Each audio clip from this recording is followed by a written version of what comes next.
Bismillahirrahmanirrahim. Assalamualaikum warahmatullahi wabarakatuh. Alhamdulillahi rabbil alamin wa bihi nasta'inu ala umuri dunya waddin. Wassalatu wassalamu ala asrafil anbiya'i wal mursalin sayyidina wa maulana Muhammadin wa ala alihi wa ashabihi ajma'in, amma ba'du. Yang kami muliakan dan yang kami hormati beliau Bapak Abdul Halim M.Hum selaku dosen pembimbing mata kuliah hadis dalam isu-isu kontemporer. Perkenalkan, kami dari kelompok 3 yang beranggotakan 3 orang.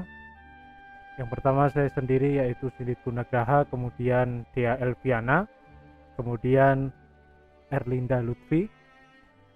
Dalam kesempatan ini kita akan belajar bersama membahas tentang tema cinta tanah air. Dalam pembahasan kita kali ini, yang pertama nanti ada pengertian cinta tanah air, kemudian cinta tanah air menurut perspektif hadis.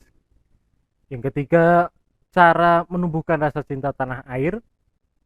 Dan yang terakhir yaitu manfaat cinta tanah air. Dalam tema kali ini kita mengangkat judul yaitu mewujudkan kerukunan dan persatuan melalui cinta tanah air. Kita masuk kepada pembahasan yang pertama, yaitu apa itu cinta tanah air. Jadi cinta tanah air ini menurut Ali bin Muhammad bin Ali Al-Jurjani, bahwa beliau mendefinisikan cinta tanah air ini adalah al-waton al-asli. Jadi tempat kelahiran seseorang dan negeri di mana ia tinggal di dalamnya. Jadi tanah air itu adalah tempat kelahiran seseorang dan negeri di mana ia bertempat tinggal, kemudian melakukan aktivitas beribadah, kemudian bersekolah dan bekerja. Selanjutnya, dalam konteks keindonesiaan, bahwa cinta tanah air ini dikenal dengan istilah nasionalisme. Jadi nasionalisme itu adalah sebuah komitmen, yang dimana komitmen itu untuk menjaga kedaulatan sebuah negara dan menjaga harga diri bangsa dengan mentaati segala peraturan yang telah ditetapkan. Jadi nasionalisme ini juga berkaitan erat dengan sikap patriotisme atau jiwa kepahlawanan. Seperti halnya jika kita mengulas sejarah 10 November, bagaimana rakyat kemudian Bung Tomo yang menggelorakan semangat juang, semangat untuk merebut tanah air dari penjajah. Dengan sikap itulah beliau menerapkan cinta tanah air, nasionalisme. Jadi cinta tanah air ini merupakan sebuah rasa atau fitrah bagi setiap manusia yang sifatnya pun alamiah pada diri manusia. Maka dalam pandangan Islam hal tersebut tidak dilarang sepanjang tidak bertentangan dengan syariat Islam.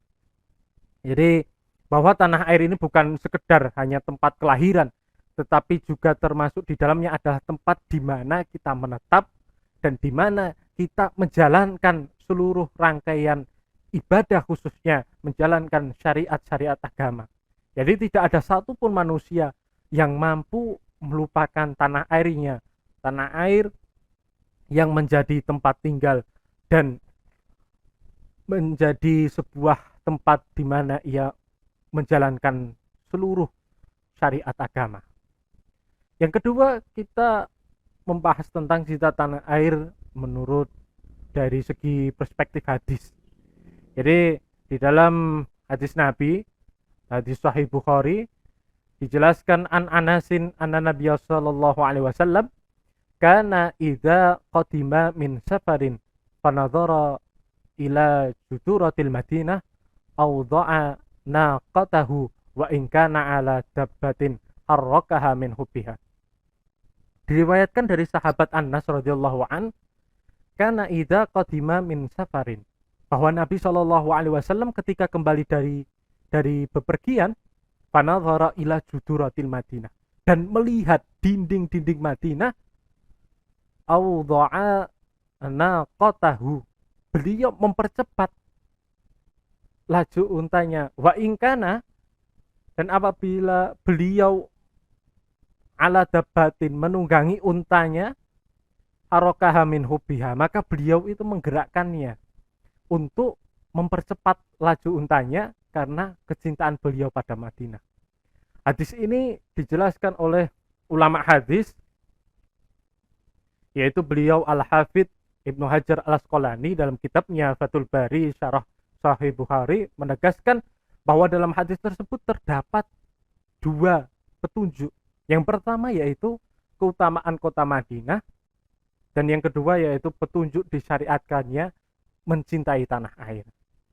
Selain itu juga Imam Jalaluddin As-Suyuti dalam kitabnya At-Tawsih Syarah Jami' As-Sahih juga menyebutkan hadasana Sa'id bin Abi Maryam akhbarana Muhammad bin Ja'far qala akhbarani Humaid annahu sami'a Anas radhiyallahu an yaqul kana Rasulullah sallallahu alaihi wasallam idza qadima min safarin fa absara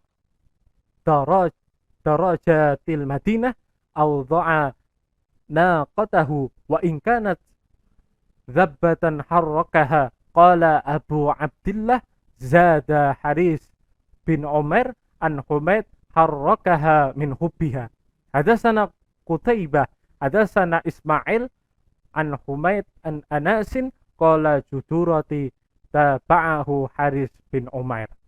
Jadi di sini dijelaskan, bercerita kepadaku Sa'id bin Abi Maryam, bercerita padaku Muhammad bin Ja'far, ia berkata mengkabarkan padaku Humaid bahwasanya ia mendengar Anas radhiyallahu an berkata, Nabi Shallallahu alaihi wasallam ketika kembali dari bepergian dan melihat tanjakan-tanjakan jalan Madinah, beliau itu menggerakkan untanya untuk mempercepat lajunya karena kecintaan beliau pada Madinah.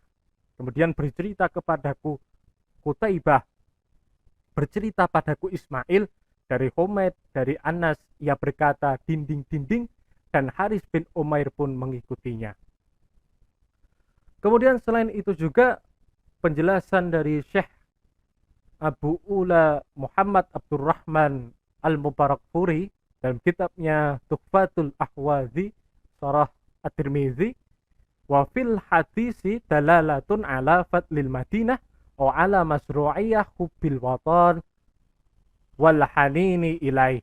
Di dalam hadis tersebut terdapat bukti atau petunjuk atas keutamaan Madinah dan petunjuk atas disyariatkannya cinta tanah air dan rindu padanya. Kemudian selain itu ada hadis dari riwayat Ibnu Ishaq bahwa dijelaskan qala Suhail wa fi hadisi Waraqah annahu qala li Rasulillahi sallallahu alaihi wasallam la tukadzabanna falam yakul lahu nabiyyu sallallahu alaihi wasallam syai'a summa qala wala tu'dayanna falam yakul nabiyyu sallallahu alaihi wasallam syai'a summa qala wala tukhrajanna faqala awamukhrijiyahum fa fi hadha dalilun ala hubbil watan wa syiddati mufaraqatihi ala nafsi.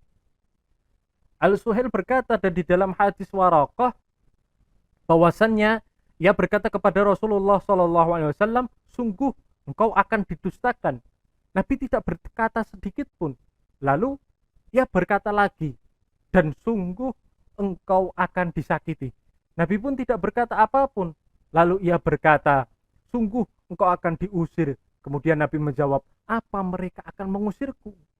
Jadi dari sinilah Al-Suhail mengungkapkan terdapat bukti cinta tanah air dan beratnya melupakan tanah airnya dari hatinya.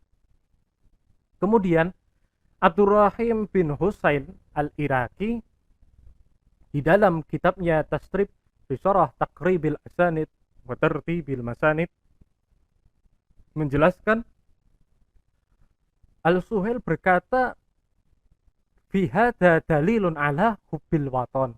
Disinilah terdapat dalil atau petunjuk atas cinta tanah air, wasyiddati mufaraqatihi ala nafsi, dan beratnya memisahkannya dari hati.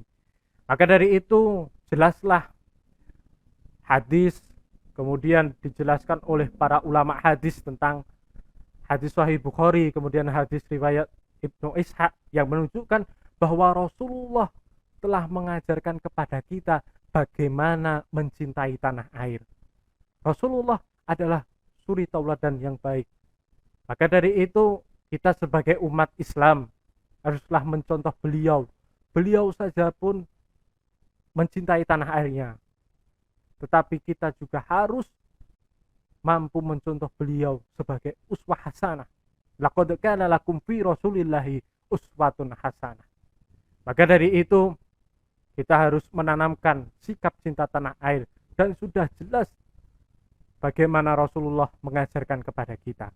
Kemudian dalam riwayat lain terdapat suatu slogan yang sangat populer yang sering kita dengar, yaitu hubbul waton minal iman, bahwa cinta tanah air itu sebagian dari iman. Namun orang menganggap di sini bahwa ungkapan tersebut tergolong maudhu. Namun sebagaimana disampaikan oleh Imam As-Sakhafi, substansi dan makna hadis tersebut adalah sahih dan benar, sebab adanya banyak hadis lain yang menyebutkan bahwa Rasulullah SAW begitu mencintai tanah airnya. Maka dari itu, cinta itu berasal dari hati yang menumbuhkan sikap atau yang menumbuhkan keimanan. Contohnya seperti kita mencintai tanah air. Kemudian pembahasan kita yang ketiga yaitu cara menumbuhkan rasa cinta tanah air. Bagaimana kita menumbuhkan rasa cinta tanah air ini? Kami di sini menyusun ada 4 cara. Sebenarnya banyak cara yang bisa ditempuh untuk kita menumbuhkan rasa sikap cinta tanah air. Tetapi di sini kami mengambil hanya 4. Di antaranya yang pertama yaitu memahami dan menghayati perjuangan para syuhada dan para pahlawan. Memahami dan menghayati perjuangan para syuhada dan para pahlawan ini, kita harus sadar bagaimana tanah air kita dalam konteks keindonesiaan.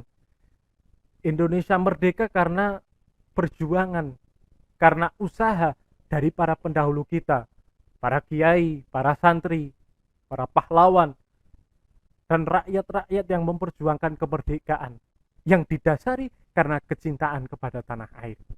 Kemudian yang kedua yaitu menanamkan sikap disiplin dan patriotisme dalam kehidupan, atau sikap kepahlawanan dalam kehidupan.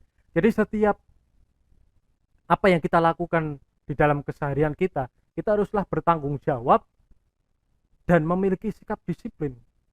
Kita harus taat kepada apa yang telah ditetapkan, seperti peraturan dalam pemerintahan dan lain sebagainya.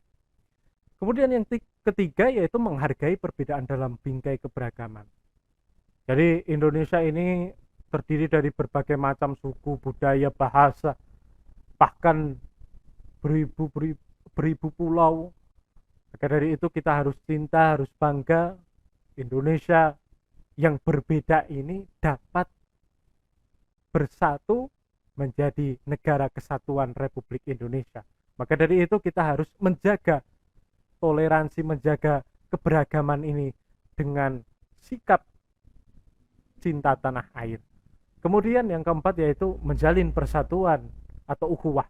Di sini ukhuwah watoniyah, ukhuwah islamiyah, ukhuwah insaniyah, ukhuwah watoniyah, ukhuwah sebangsa, setanah air. Kemudian ukhuwah islamiyah seagama Islam, kemudian ukhuwah insaniyah sesama manusia. Jadi 4 cara inilah bisa ditempuh untuk menunjukkan sikap cinta kita kepada tanah air. Kemudian yang terakhir, manfaat cinta tanah air. Jadi manfaat cinta tanah air di sini adalah bahwa cinta tanah air itu merupakan kunci persatuan, kerukunan, dan keamanan. Dengan cinta tanah air, persatuan akan terjaga melalui gotong royong, saling membantu dalam kebaikan. Kerukunan bisa terjadi melalui sikap tasamuh, toleransi kepada sesama yang berbeda agama, toleransi kepada yang berbeda suku, budaya, dan bahasa. Keamanan adalah faktor terpenting, sebab jika tanah air aman, maka dalam menjalankan segala aktivitas pun akan terasa nyaman, seperti halnya bekerja, bersekolah, kemudian beribadah. Jadi kesimpulan yang bisa kita ambil yaitu bahwa mencintai tanah air bukan hanya karena hal alamiah pada diri manusia saja, tetapi lahir dari bentuk keimanan kita. Jadi cinta tanah air dalam perspektif Islam adalah suatu hal yang tidak bertentangan.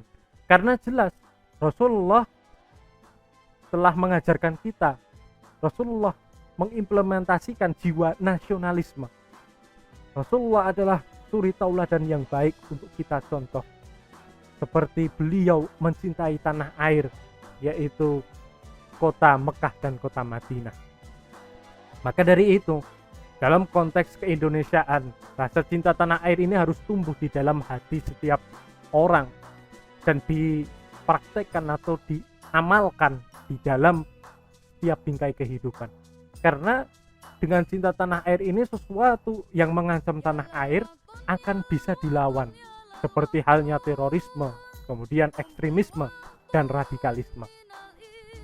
Kemudian jika kita melihat para pahlawan yang semangat gigih memperjuangkan kemerdekaan Indonesia, seperti para santri dan kiai yang melawan ancaman yang mengancam negara, mengancam tanah air, beliau melawannya.